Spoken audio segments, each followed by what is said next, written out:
엄연순 1등 신랑감을 조건 남근.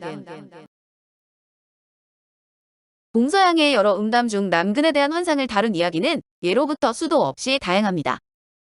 남근이 클수록 정력이 좋아 성생활도 탁월하다는 대표적인 속설은 남근이 큰 남성을 선망하는 경향으로 이어졌습니다.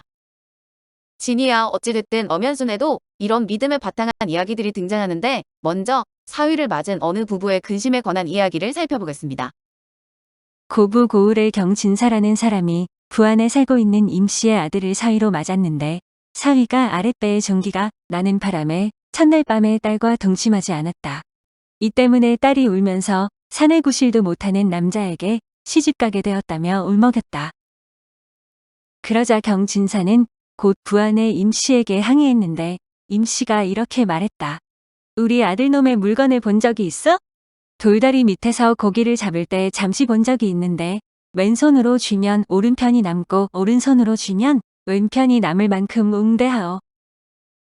말하자면 아들의 물건이 남달리 크기 때문에 사내구실을 못한다는 것은 말도 안 된다는 항변이었다.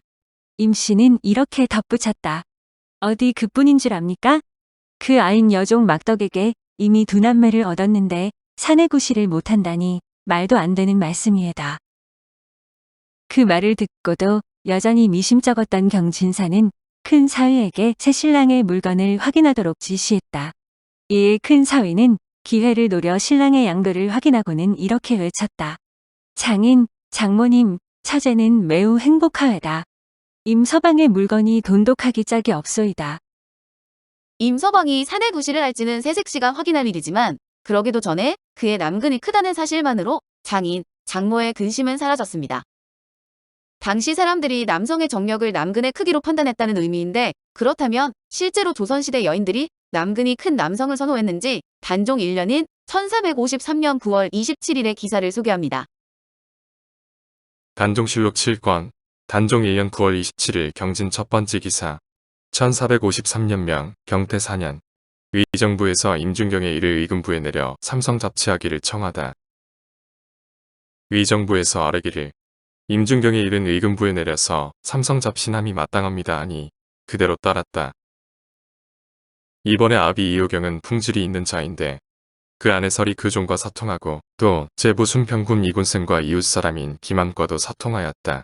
사통하는 자가 오면 이효경을 꾸짖어 다른 곳으로 가게 하고 간통하였으니 이로 말미암아 추잡한 소문이 나라 안에 들렸다. 김문기가 호방하고 삼가지 아니하여 그 아들이 권담의 딸에게 장가들었는데 바로 권담이 전처 박씨와 몰래 통하여 낳은 것이다. 또 김문기의 딸은 이번에게 시집갔는데 그 시어미가 추한 행실이 있어도 징계되는 바가 없음을 본 까닭으로 본을 받았다. 이번이 음이었는데 이웃사람 임준경이 음경이 크다는 말을 듣고 먼저 여종으로 하여금 간통하게 하고는 드디어 사통하고 같은 마을의 판종부시사 황보공 전 녹사 황인원의 딸과 더불어 패거리를 찢고 음행을 저질렀는데 사람의 음경이 크다는 말을 들으면 반드시 사통하였으니 두 계집은 모두 처녀였다. 매양 황혼에 사통하는 자와 더불어 몰래 백악산 깃을 궁벽한 곳에 모여서 희롱하고 술을 마셨다. 하루는 이웃사람 우개손에 아이가 나무에 올라가서 과일을 따다가 김씨의 후원을 굽어보니 어떤 남자가 아름다운 여자를 안고 숲 사이에 있었다. 아이가 가만히 살펴보니 바로 이번의 아내였다. 이번이 대강 알고는 어미의 집에 돌아간다고 청탁해 말하고 밤이 되어 돌아오니 김문기의 딸이 임준경과 같이 누워 있었다. 이번이 바로 들어가 잡았는데 여러 여종들이 몰려와서 이번을 끌어내어 이번이 도리어 매를 맞게 되었으나 관에 고하지 아니하였다. 이때 이르러 서부에서 헌사에 보고하였다. 배사원 박중님이 김문기와 친척이 되므로 옥사를 늦추고 다스리지 않기 때문에 사간원에서 의금부에 내려 국문하기를 청하여 옥사가 거의 갖추어졌는데 계유정난 후에 이르러 대사로서 석방되었다. 김문기가 사람들에게 자랑하기를 요즘 철퇴가 왔다 갔다 하더니 우리 딸의 죄가 어른같이 풀렸다 하였다. 내용을 요약하면 이번이란 인물의 아버지가 품질을 알았는데 그 어머니가 행실이 바르지 못해 다른 남자들과 간음을 일삼았습니다. 불행하게도 이번은 발기가 되지 않는 음이증 환자라 부인인 김씨도 시어미를 본받아 간통을 저질렀는데 김씨가 관계를 맺은 이들은 한결같이 음경이 크기로 소문났습니다. 심지어 김씨는 시집도 가지 않은 두 여인과 무리를 지어 남성들을 상대했는데 이들의 음행은 결국 들통났지만 수양대군이 계유정난을 일으킨 바람에 사면을 받아 무사할 수 있었습니다.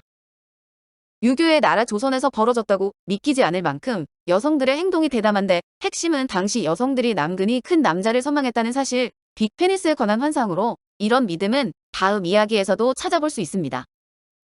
어느 시골에 몹시야 아름다운 처녀가 있었다.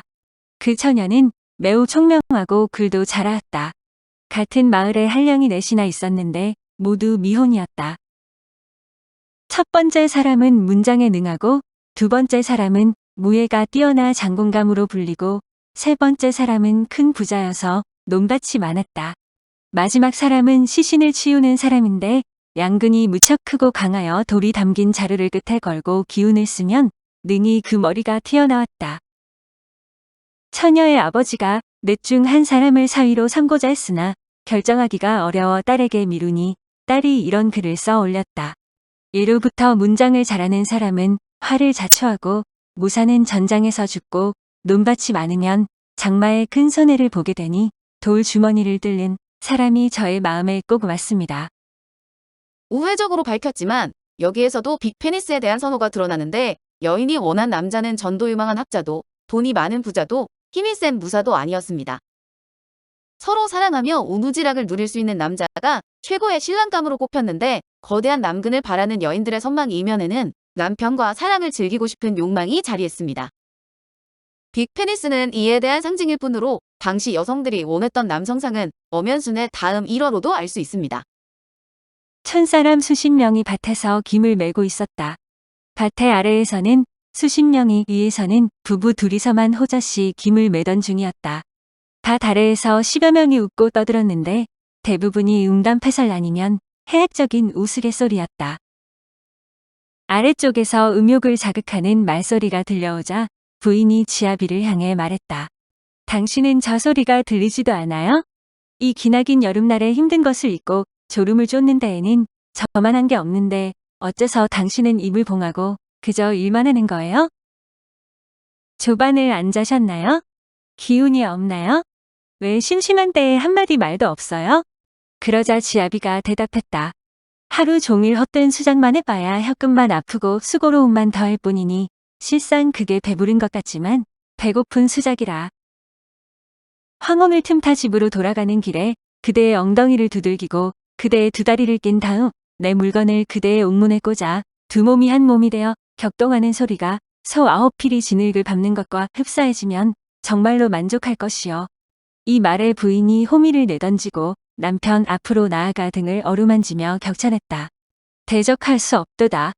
실로 무적이로다. 아무리 입으로 음담패설을 늘어나봤자 실제 성관계를 즐기는 것에 비길 바가 아니라는 내용으로 비슷한 일화를 하나 더 보겠습니다. 한 촌부가 있었다. 한 번은 외출 후 집에 돌아오니 부인이 논에서 새로 걷어들인 벼를 짓느라 매우 힘들어하고 있었다. 밖에서 돌아다니느라 지친 남편은 밤이 되어도 차와 동침할 생각이 조금도 없었다. 하루 종일 일을 하고 밤에 재미를 보려던 부인은 기대가 무산되자 분이 차오르고 한편으로는 야속함이 앞섰다. 다음 날 아침 화가 풀리지 않은 부인은 공연히 어린 자식들에게 화풀이를 했는데 아이들의 머리통을 쥐어박으며 이렇게 말했다. 쌀가마가 비었는데 내 애비는 방아도 찌낼 생각을 아니하니 무엇으로 밥을 지을꼬? 그렇게 부인이 방아 앞에 나아가 10번 쉬고 1번 찌르며 분을 사귀고 있는데 촌부가 이불을 뒤집어 쓰고 누워있다가 문득 잠방이 아래로 발기함을 느끼고는 은근히 부인을 부르며 말했다. 덕이 있는 부인께서는 들어와 서방의 잠방이를 살펴보시오. 부인이 느리게 들어오며 책망하듯 말했다. 늙은 개는 잠방이를 어디에 입고 있는가? 이에 촌부가 대뜸 부인을 잡아들여 거사를 치르려 하니 처가 살며시 웃으며 방문을 열고 아이를 부르며 말했다. 방아 찌너 밥 지을 준비를 해라. 해가 이미 많이 늦었다. 그리고 오래지 않아 아침 밥상을 보아 들어오니 촌부가 밥을 맛있게 먹은 뒤에 젓가락을 허리춤 속에 물건에 갖다 대며 농담을 했다. 이놈 덕에 아침밥을 먹었으니 이놈도 마땅히 먹어야지. 마침 부인이 부엌에 있다가 그 말을 듣고 웃으며 물었다. 모든 물건이 능히 먹을 수 있습니까? 그러자 촌부가 응수했다. 살아있는 물건이 무엇을 못 먹으리요. 이에 부인이 이렇게 말했다. 아직 소단에 남은 밥이 있고 창고에 역시 썰면 말이 있으니 하루에 9번 밥을 지어 올릴 망정 무엇이 아까우리요. 예나 지금이나 부인들이 진정으로 바라는 남편상은 자신을 사랑해주는 남자인 셈으로 오노지락이 그 핵심입니다. 사실 조선시대에는 부인들이 재미있게 시간을 보낼 기회가 흔치 않았는데 외식은 물론 외출조차도 마음대로 하지 못하는 게 규방 부인의 현실이었습니다.